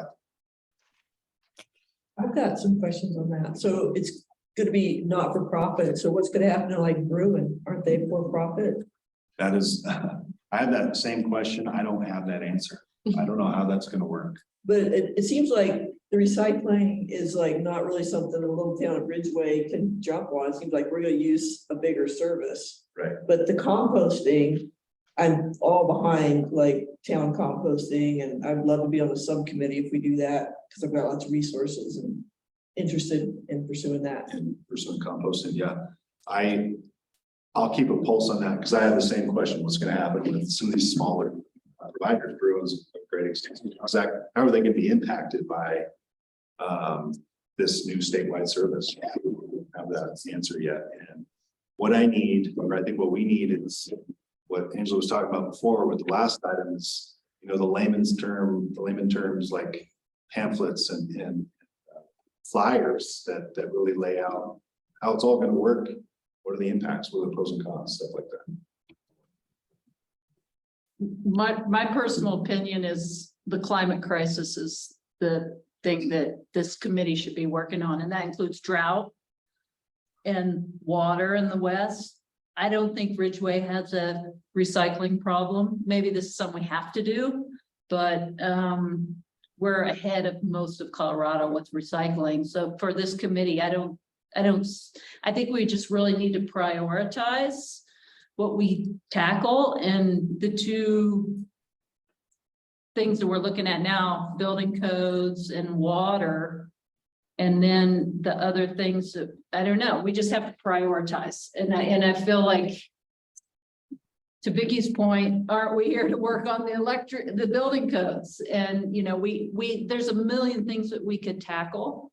And I just personally have a climate agenda and feel like that those are the most critical things that we can do for a sustainable future in our small community. And that we have a lot of resources in that direction. I guess I'm not opposed to the recycling thing, but it just feels like I don't know enough about it and it just feels like a bit of a aspirational thing when we have these things that should be like our prime focus. Totally get it. And I think it's good to highlight this stuff. This was purely informational. And keep in mind, these meetings are posted to YouTube, so maybe you have a big audience out there, and they trying to learn about some stuff and that's true about this recycling program. Yeah, so that's great. I think it's great to have these informational items. I mean, it took 3 minutes for me to read all this stuff. Yeah. But, there's certainly folks out there who haven't heard about it yet, so I think it's good to just keep it at the forefront. But I think that's all we were wanting to do. JT, do you have anything else to add on that? No, my goal was just to get it onto people's radar. Yeah. And that's in the packet on the website. And that's also kind of the high level language. Not the not cool language, The lengthy Right. language. the lengthy. I just for future meetings, I think it is nice to just have these informative things, so we know what kind of items are coming up, and they're all related to the Yeah. sustainability board. Yeah. And I think Preston had mentioned that he just wanted to keep us informed. So I think just for future meetings, it's nice to know what's going on, even if that's not our focus. So thank you for putting that on Yeah, there. totally agree. Yeah, well, that was JT's, maybe it was Jake Neese's, but JT asked for. Thanks, JT. I got a Yeah, question. and just so you guys know, the other part of it is Jake Neese, our county commissioner, is gonna be integral in that process. So is that right, Preston? Am I saying that he got appointed to or applied for that board? I don't know. I didn't know that. Did he really? I believe he is now an active member of, I think you're right, JT. I think that came up in the last council meeting. That Yeah. he's integrally involved, but I can't remember at what capacity, whether he's on the board or applied for it or. He is Yeah, on the Jake. board. Jake asked me to get that on the agenda and to get it on your radar. Great. Did you hear Dave there? He said Jake is on the board. Mhm. Thanks, Dave. Dave, But one thing on recycling, and I share the comments that we have to prioritize, but I mean, having been involved with Ridgway Recycling for a number of years and in many different capacities, I do think our summer concerts, we've kind of fallen off the wagon. We used to do a pretty good job of recycling.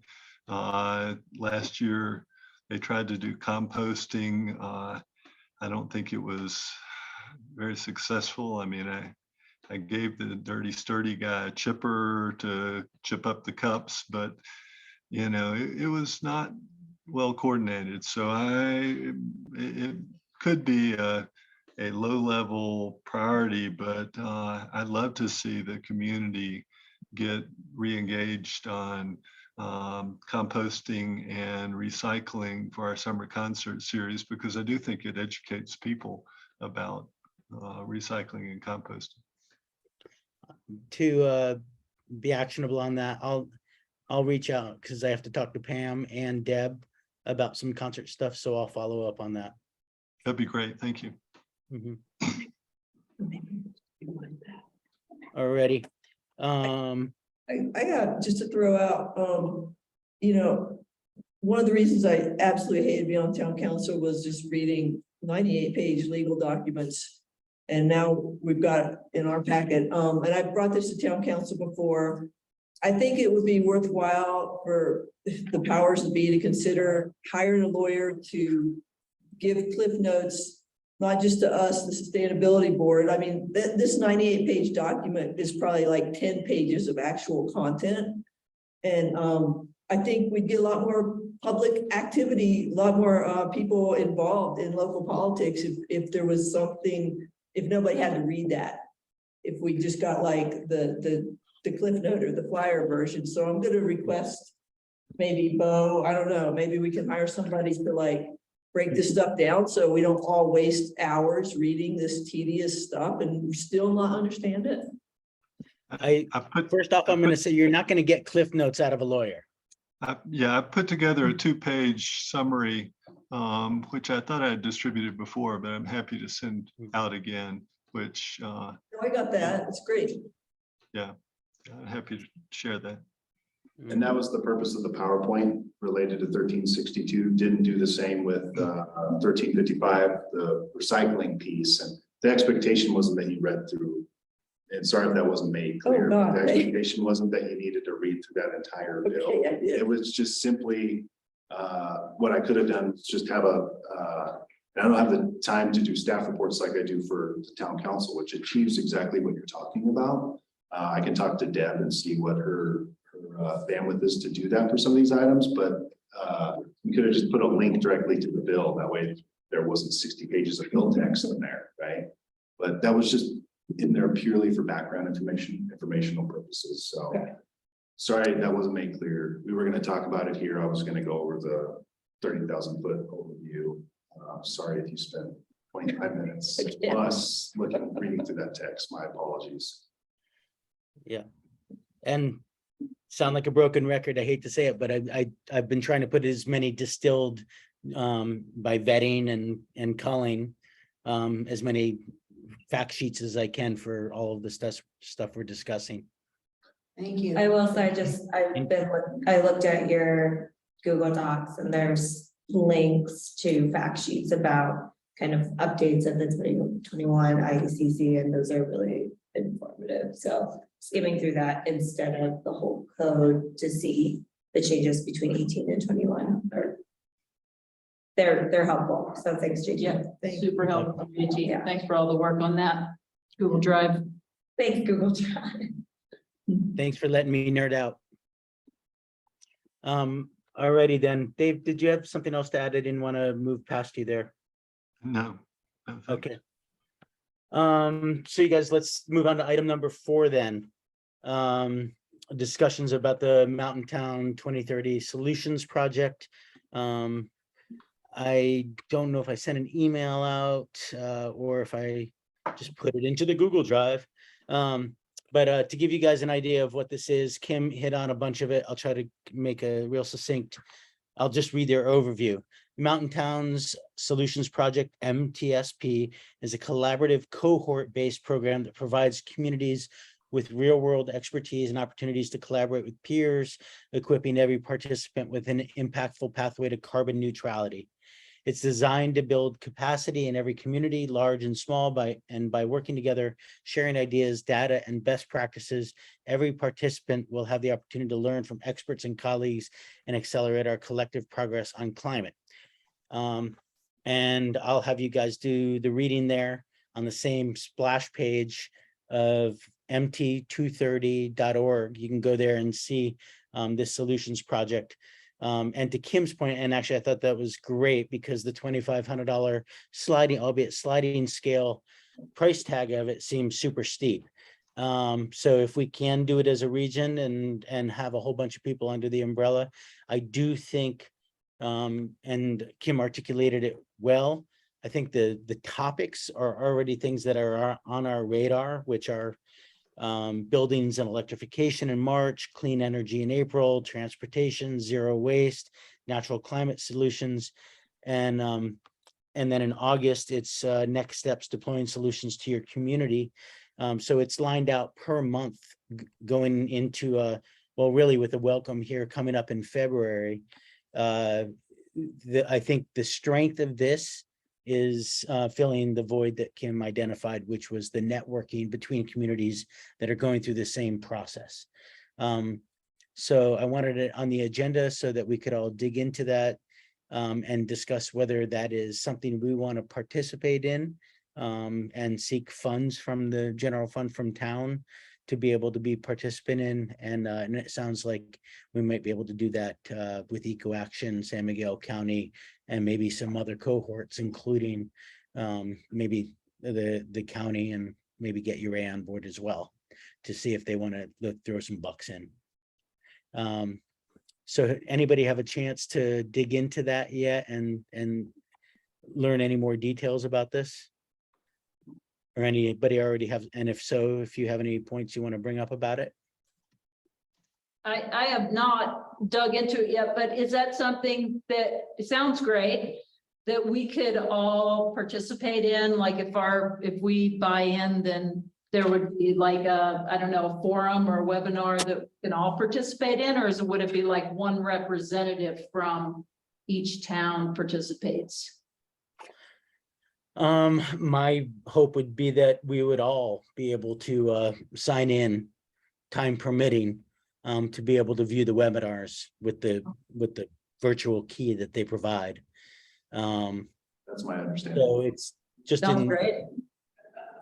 Yeah, I think JT, that's- I having seen that presentation at the Snuffles Energy Board, I thought the organization looked like it was pretty interesting, and I thought the presentation was good. I think we would benefit from it.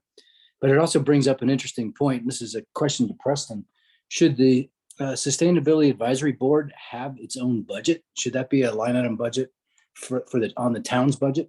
Or do they have to go to the town every time they need to buy a brochure or register for a conference?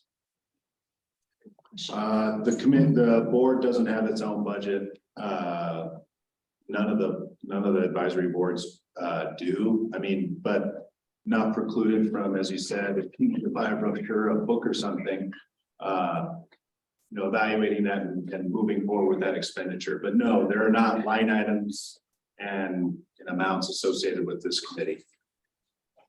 Do you think there's a need for such a thing, or is it just keep with precedent and make it a one-up budget request when there's an expense? I think that's fine. I think if we're fine the way you just laid it out. Yeah, this committee has no appropriation authority and can't for state statute and for its bylaws. I see. Okay, thank you. I'll give you a quick scenario based upon what Kim said. I would assume that a community like Crested Butte, we could find out which communities are gonna sign up and identify the individuals therein. To know that we'd have in one forum an opportunity to discuss with another community like Crested Butte, like the pros and cons of their efforts. So I think this provides that environment. And in terms of funding, and like they said, and that came up in the last Mountain Town webinar I was on, it is on a sliding scale. I don't think I'd go in with Preston's offer of $100, but I'd be happy to send out. Should we make a motion from this committee to the town council that Ridgway become a member of Mountain Towns at a reduced cost?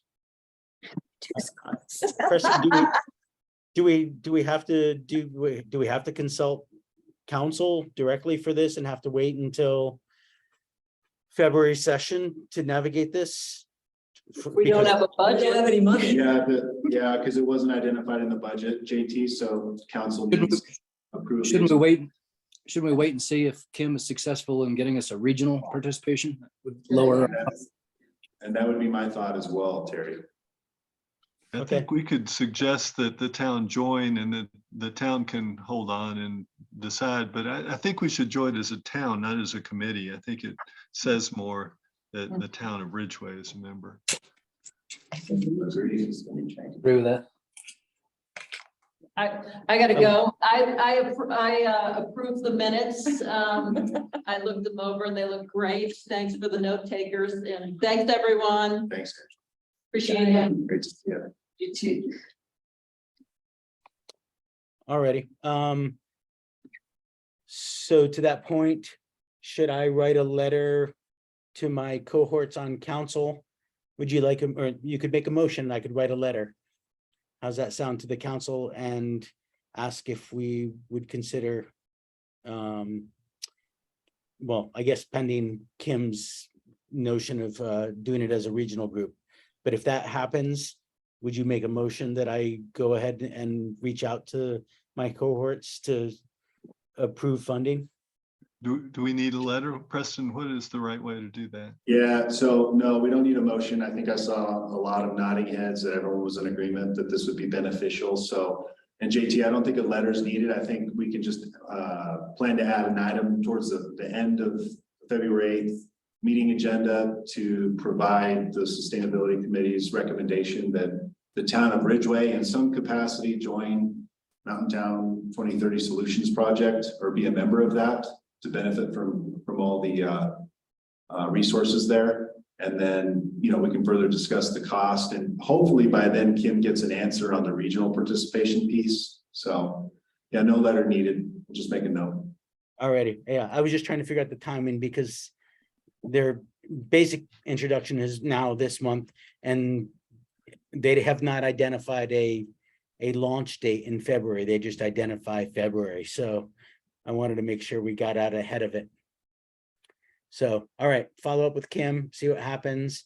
And I'll get it on the agenda. And if we find out that it's a February 1st meeting date, then I'll try to expedite it as well. Just as a matter of information, the Sniffles Energy Board represents the region she's talking about is limited to Uray County and San Miguel County and the municipalities therein. So it would be Uray, City of Uray, Town of Ridgway, Town of Mountain Village, Town of Telluride. I think it's Ophir, and that's it. I don't think, maybe Norwood as part of San Miguel County. So it could be that our contribution, if it goes regional, may only be like $500 or less if it were divided equally. Well, that makes sense. Okay, again, we'll push for the lower amounts. All right, so it's on everybody's radar. Everybody do a look, dig into that website if you can. See if you have any questions going forward to the next meeting. And I'll keep following up with Kim and Preston and get it on the agenda for town council. Moving, let me grab my other page. Item number 5, discussion on enhancing educational and regional sustainability climate action efforts. How do we want to tackle this, you guys? Do we want to specifically focus today on the stuff we've already discussed in terms of energy, or do we want to talk about this in general? Should we table this to next meeting? I'm just concerned that if we start, we're already after time, and I know Preston's got to leave. Almost sounds like it's enough fodder for a workshop for this Yeah. committee. I don't know if a workshop is part of the structure of this committee, but it's a pretty large subject. It is a big. It is, and I would encourage all of us that when we do talk about any of the topics that we're trying to focus on, that education is just a component of that, and we figure out in what capacity per topic, you know, that we set a salvo for. So I would concur that we could move on to item number 6, which Angela just did, unless anybody else has something to add to that. If that's the case, then looks like Angela unilaterally approved the minutes. Do we need to take a roll call vote on that, Preston? Yeah, we do need a motion and vote. Angela technically can't vote to approve the minutes because she wasn't at that meeting, so. So Dana made a motion to approve. I approved them. Second. Vicky seconded. That's the only thing I've done all day. Let's see, Angela's not here. Vicky. She did. Joyce. Yeah. Dana. Yes. Yes. Dave. Yes. Ken. Ken's muted. got his hand up, and though. I think JT. he raised his hand. I think that's a yes. It's a yes, okay, so. There's a thumb on the hand. There, it's a yes. Thank you.